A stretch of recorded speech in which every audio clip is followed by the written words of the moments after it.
Hey, howdy, hey, good morning, and welcome to this week's Midweek Check-In. This is Pastor James coming to you from the Fortress of Solitude here on Old Norcross Road.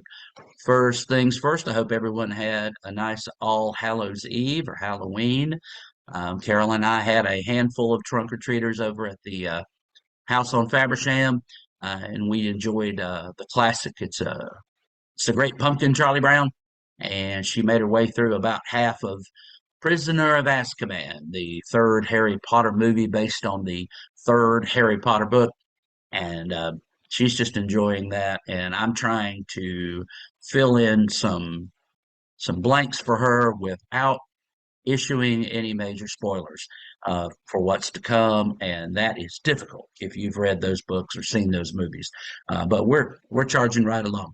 All right, a couple of announcements for this coming week and the days to follow. Hope to see you here tonight on this 1st of November, All Saints Day.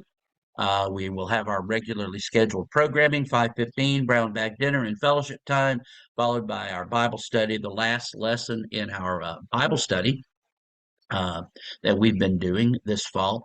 Going to have a different one for next Wednesday, and I'm excited. That's going to carry us through to the end of the year before we take our 2 week break in December at the end of the year. More to come on that. I'm excited about it. It's a new study series that I'm looking forward to diving in with the Wednesday night group.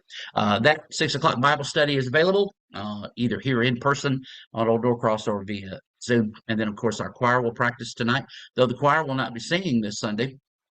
They will be in the loft and lending their voices to the praise and worship.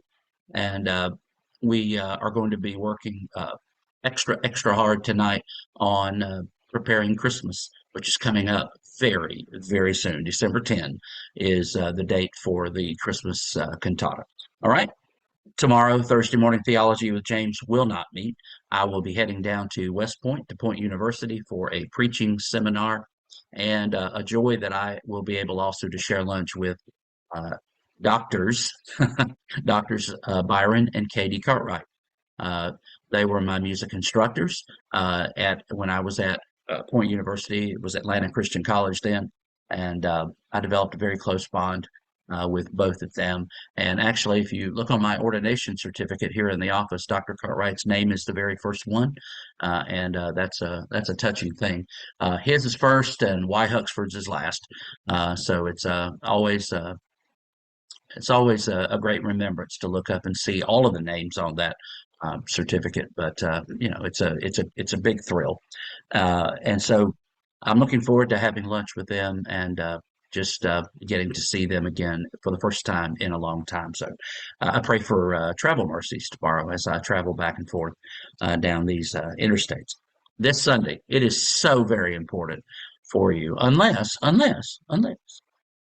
you want to arrive for church or Sunday school early. We fall back this Sunday, November 5, 2 a.m. Daylight savings time ends. And so I just want to remind you of that. And I'm sure I'll send out a goofy meme or two to that effect as we go forward. All right. Uh, I sent out a post yesterday on Facebook and via email. I'm working on something for the prayer group ministry. And I did not include that in this week's insert, but there is an idea that is starting to take shape for uh, leadership for others for the morning prayer, the 9 a.m. morning prayer ministry, which takes place each Sunday here at New Hope.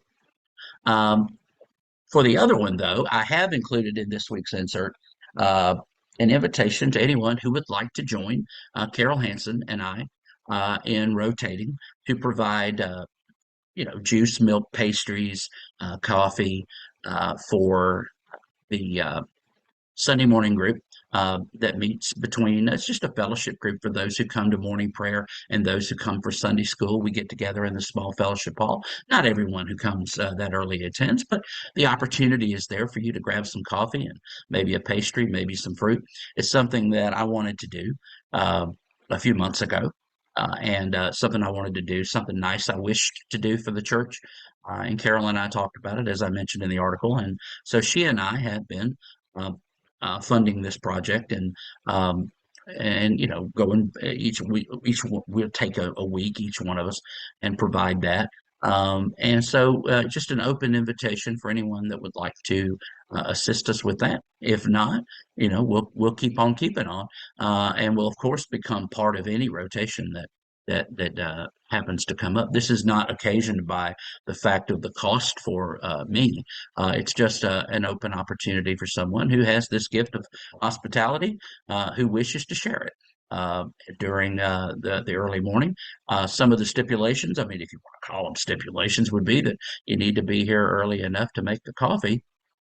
Um, well, that's something that I could do. I could prepare the coffee because I'm usually here pretty early on Sunday mornings, and then you could bring in the rest of it and set it up. But it'd be a good thing for all of that to be set up, uh, either right before or during the morning prayer time, so that it's available for folks who are coming in for Sunday school. But again, there's information about that. It's on Facebook. I sent emails out to everyone who's on our email list, and of course, it will be in this week's insert. Okay. Another thing, just to kind of keep in the back of your mind or in the front, wherever you keep it, or on your refrigerator, wherever, a week from this coming Sunday, November 12th, is our annual congregational meeting. You received letters regarding that, and contact information if you had any questions about any of the things that we'll be discussing and voting on as a congregation. I do hope that you will be here on the 12th of November, not just because of the congregational meeting, but we want you to come and be a part of that. Uh, and we appreciate you so very, very much. One last thing, and I'll go. The church-wide Thanksgiving meal. There are sign-up sheets in 3 different places with a bulletin board in the narthex, and then downstairs, as you come into the church there, into the older section of the building, there'll be one on the general church bulletin board on the left, and as you pass through, in just before you get to the bathrooms, you'll see on the right the Disciples Women bulletin board, where there's also a sign-up sheet there. Please sign up to bring food items over the course of the next, at the course of the next 2 Sundays, and would love to have more food than we can handle. But what we want most of all is you to be here on November 19 for that meal. So it's a joy and a privilege to serve as your minister. I want to say in closing, thank you so very much for those that submitted minister evaluation forms. Again, these are helpful for the elders and helpful for your minister, your pastor, as we go forward together. And I love you and appreciate you very much for taking the time to fill one of those out. This Sunday, the elders are going to be meeting. They will go over the forms together. And then, following their conversation about it, they'll invite me into the room and will not show me the forms. I will not know um, if anybody made comments, whether they be positive or negative.